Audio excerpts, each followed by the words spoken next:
ça a été respecté. Moi, je vous dis tout de suite que le maintien des ampoules d'éclairage festive, les fils qui traversent d'un mât à un autre, on est dans un domaine qui n'est pas cohérent par rapport à l'aménagement de l'éclairage public. Les mâts sont anciens, leur éclairage type sodium est aujourd'hui obsolète, ils ne sont ni développement durable ni efficaces en termes de consommation.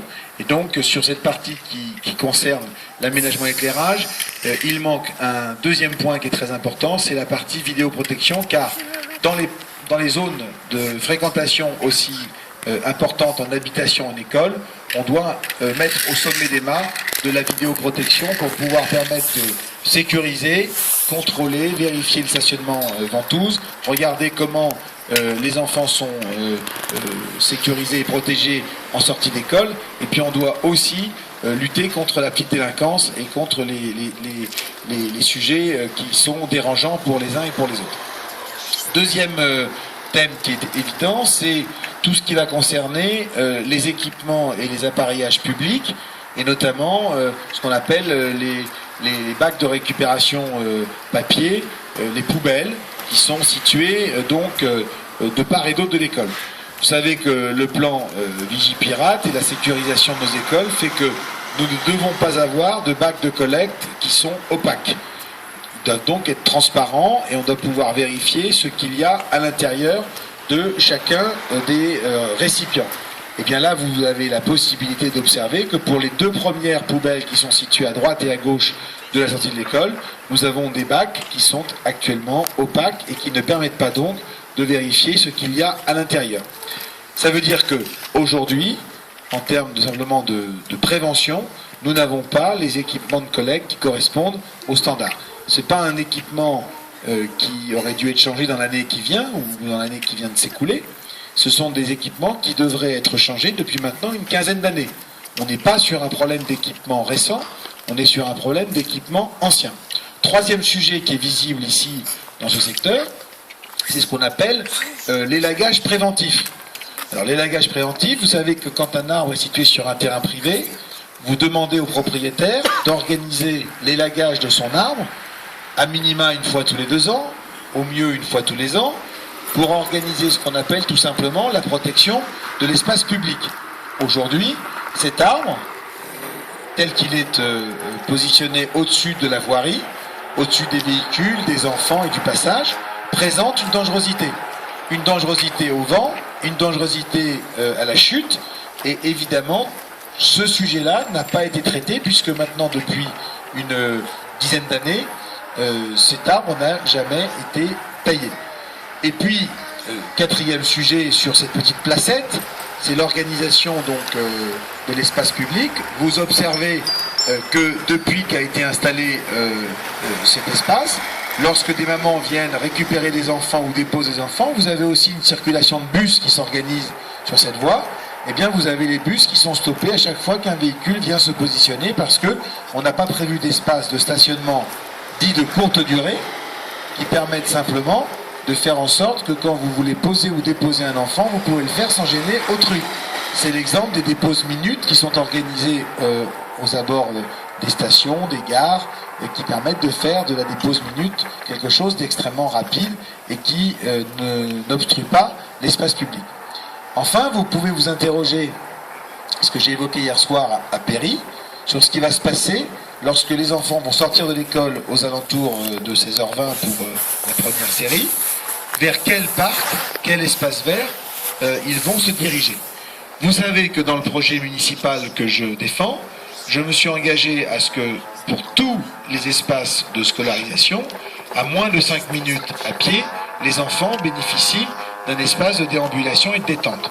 Et bien tout simplement, actuellement, le parc Bettencourt, qui est le parc le plus proche, ne permet pas aujourd'hui de garantir à nos enfants, puisqu'il est visé et frappé par une mesure, une enquête publique qui a débouché sur une zone d'aménagement concerté pour laquelle le préfet a ordonné, avec un délai de recours compris jusqu'au 27 mars, un droit qui permet de casser ce parc et d'en reconstruire un autre, peu importe. Ça veut dire que pendant les 5 années de travaux pharaoniques qui pourraient avoir lieu sur le parc Bettencourt, les enfants qui sont scolarisés entre Prévert et Victor Hugo ne pourraient plus accéder à un espace de déambulation et de détente digne de ce nom. Alors, moi, j'appelle pas un espace de détente un parc dans lequel la moitié a été rasée et où les pelleteuses et la bétonneuse tournent jour et nuit avec une grue au-dessus. Donc ça, c'est pas humainement possible. Et d'ailleurs, de nombreux concitoyens et de nombreux habitants du quartier nous ont demandé de préserver le peu d'espace public dédié aux enfants et aux adultes à quelques minutes des écoles. Sixième sujet, bien évidemment, c'est ce qui se passe à l'intérieur de l'école. À l'intérieur de l'école, vous avez pour les enfants un certain nombre d'équipements qui présentent des dangerosités, et c'est valable à Prévert comme dans de nombreuses écoles de Besançon. Dangerosité, ça veut dire des objets qui sont en matériaux durs, béton. Je prends l'exemple toujours des tables de ping-pong de Karl Marx, mais vous pouvez projeter sur un certain nombre d'écoles les micro-équipements de loisirs et de détente des enfants, pour lesquels vous avez des objets qui sont soit contendants, soit des zones qui ont été déformées au sol, soit tout simplement, comme on l'a vu hier soir, des trous ou des bordures en ciment. Il se trouve qu'à l'intérieur de Jacques Prévert, vous allez retrouver, exactement comme dans toutes les écoles de Besançon, les mêmes stéréotypes de dangerosité. Des bordures qui sont ciment, qui font tomber des enfants, des racines qui ont soulevé des arbres, des grilles qui ne sont pas aux normes, ou des équipements de détente qui sont en matériaux durs, dangereux pour les dents et pour les points fragiles des enfants. Donc ça, c'est un engagement de campagne qui a aussi été pris, qui est très fort, sur la mise à niveau des équipements ludiques ou de périscolaires ou d'extrascolaires des enfants, tout ce qui tourne autour des parcs, des espaces verts, des espaces de détente. Et vous savez que dans notre programme, nous avons décidé d'abroger le projet mairie à 20 millions pour rapatrier ces fonds disponibles au service des écoles, des parcs, des crèches et de la petite enfance. Donc ces sujets, j'en ai évoqué 6 très rapidement. Ces sujets sont ceux pour lesquels notre liste se bat. Sophie Villeneuve, qui s'occupe de l'éducation, qui est pas encore arrivée, sera l'interlocutrice à l'éducation. Elle a été vice-présidente de la FCPE. Pour les questions d'aménagement de voirie et pour les questions d'urbanisme, c'est Jérôme Rajnar, qui est notre futur, j'espère, adjoint à l'urbanisme, qui aura à charge de sécuriser et d'organiser l'urbanisme et la déambulation dans ce quartier.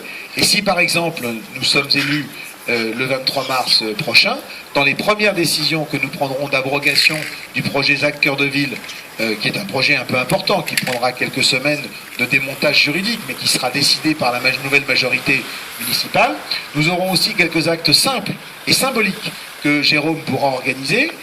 Bien sûr, le remplacement quasi immédiat des bacs de collecte des ordures, des déchets, qui ne sont pas aux normes.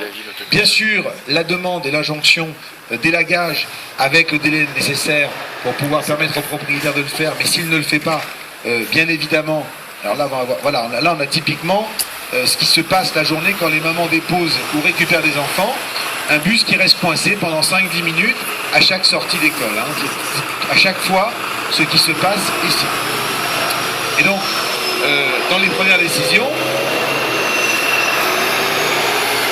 nous aurons bien évidemment l'élagage de ce grand arbre qui sera demandé au propriétaire, mais sur lequel, s'il n'est pas effectué, il sera effectué et la note sera évidemment adressée au propriétaire.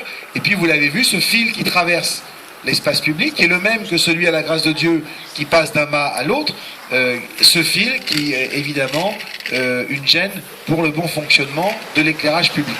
Voilà des décisions immédiates, ainsi que l'audit qui sera effectué de tous les jeux pour enfants et de tout l'aménagement de l'espace de déambulation et de récréation des enfants, qui devra être mis aux normes dans les semaines qui suivront l'élection. On n'attendra pas la rentrée 2014-2015 ou l'hiver 2015 pour pouvoir s'en occuper, car la sécurité des enfants, c'est la priorité, l'une des priorités de notre engagement municipal.